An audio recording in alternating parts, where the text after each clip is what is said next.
if anything sums up motoring in the United Kingdom right now, it's a headline like this. Apparently, more than 1 million cars that have been sold in the UK over the past year are too big to even fit in an average car parking spot in this country, which is just, again, if anything sums up the UK, it's something like that.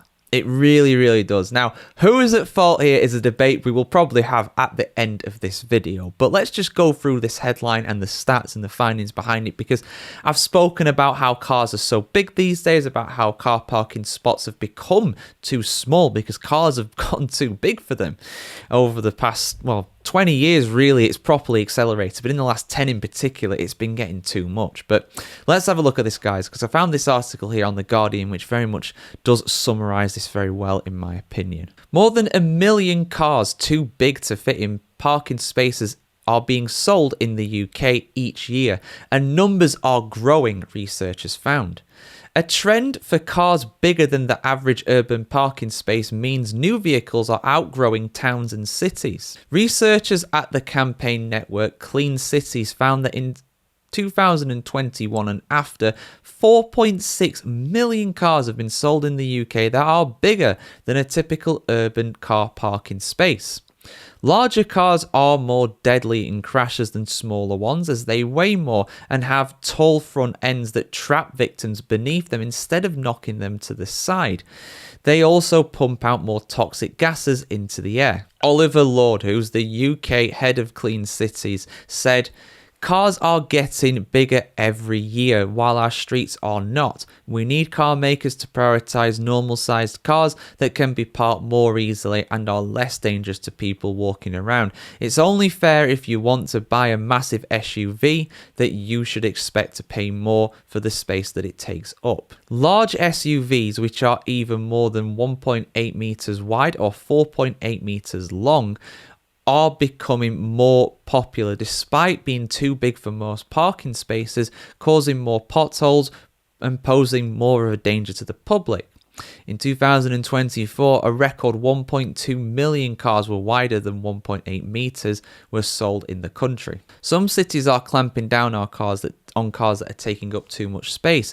Paris has introduced specific charges for SUVs for parking them, which means that drivers paying triple the amount for those driving regular cars. The Mayor of London, Sadiq Khan, has indicated his support for such schemes. I'm sure that will go down very well. The Clean Cities campaigners are also calling for more changes on SUVs to reflect the space they take up and the damage to roads and environment they cause.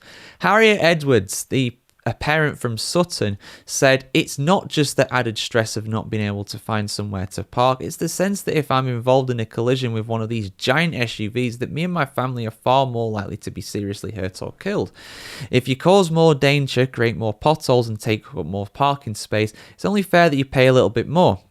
Green Party leader Pia Jerry Jones said last week that they have launched a cross-party anti-SUV alliance with the House of Lords. She said sales of SUVs have leapt up in the last 2 decades, yet many urban streets and car parking bays are simply too small to accommodate the increasing girth of these vehicles. "I like what Paris has done to discourage their use by charging the largest cars as much as 3 times more to park. In the UK, Bath and Islington councils have introduced similar measures. The government should encourage other councils to replicate these efforts.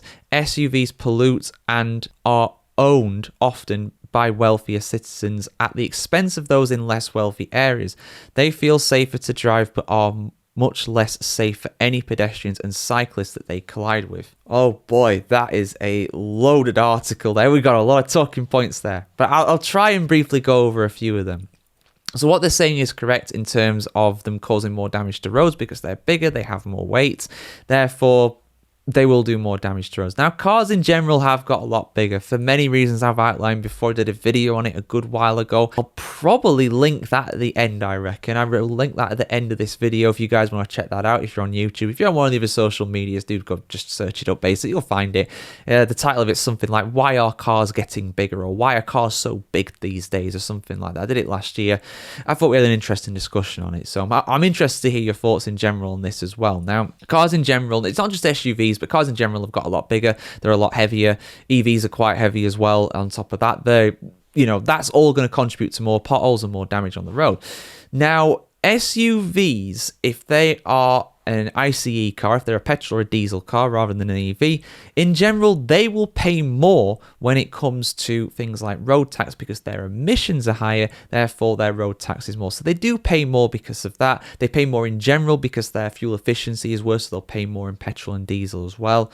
Whether it's right or not, whether they get charged more for parking, now that's an interesting one. I'm not so sure about that myself, to be honest. I mean, the big debate really on this is, in terms of parking spaces, are parking spaces too small now? Is that the problem? Or should they have to adapt basically to what cars are like these days? Because a lot of these spots will have been designed, I don't know, in the 1980s, 1990s or before, when cars in general were a lot smaller.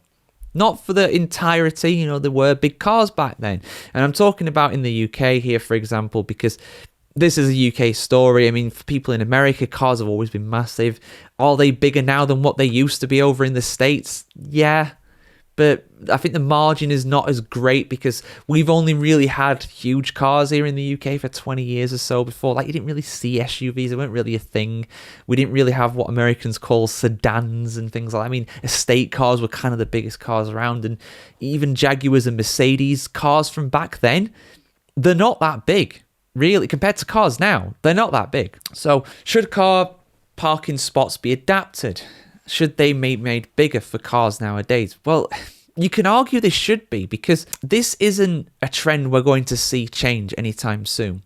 This is only, if anything, we're going to reach a point eventually where cars are so big, they are undrivable in the UK. There are already some cars out there that are borderline on that. And then maybe we'll see cars decrease in size. We're not at that point yet. I think we're going to continue to see cars get bigger for the meantime, for the next 5 or so years, probably at least. Maybe that trend will then reverse. But there's definitely an argument to say now that cars will increase to be, keep increasing, and that you should get the car parking spaces bigger because of that as well. And just to quickly touch on the reasons why cars are bigger, there's a few. From a technical point of view, it's the technology in the cars nowadays. Think about all the tech in cars. You think about all the, the infotainment in there, the TV screens. You didn't used to have that back in the day. You used to have a radio in your car, and that was kind of it. There's more space that's required for this.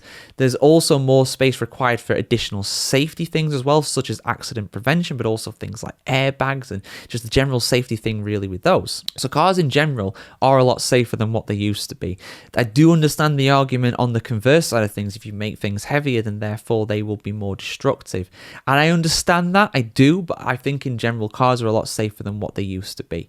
They're not perfect by any means. People still unfortunately die and get injured in them, but overall I would say for their size especially, they are a lot safer than what they used to be back in the day. Pretty much every car nowadays in Europe, or at least in the UK, does get like a European 5-star NCAP rating. It's very rare you don't get one like that. And even now, pedestrians and cyclists and other road users, the outside NCAP rating is something that car makers are very much working on very heavily. And the last point when it really comes to the size of cars nowadays is that basically the general perception is that if your car is bigger, it's more luxurious and it's worth more, so therefore they will charge more for it. So there's that kind of thing as well. There's a customer expectation that if you have a big car, it's a nice car. If you have a car that's smaller, it's not really seen as being as much bang for your buck, basically. Not as much car for every pound that you spend on it. So there's a few factors there kind of contributing for this as well. So yeah, I'm not so sure we're going to see any kind of reverse in this in the meantime. And car parking spaces, if they're making new ones, I think they should probably make them a little bigger, to be honest, because even my car, I've got what's called, what's classed as a hatchback. It can barely fit in spots. There's not a lot of room there. If I'm with my son and I get the opportunity to have a family spot, one of the ones that's bigger, I absolutely 100% do it, because in the regular ones, if I'm having to take him in and out of the car seat quite a bit, it's tight. It's like threading the eye of the needle through it, sometimes getting the doors open. So anyway, those are my thoughts on it, guys. We've gone on for quite some time. It's meant to be a 5-minute video, and it'd been a 10-minute video. Hope you enjoyed it. And yeah, your thoughts in the comments below. I'm sure there'll be some people agreeing with me and a lot of people disagreeing with me, but hey, have at it. Have your say. I read all the comments. I promise. See you very soon, guys. Like, share, comment, subscribe to see much more content like this on the channel. Have a great day. Hope you had a great weekend. See you soon.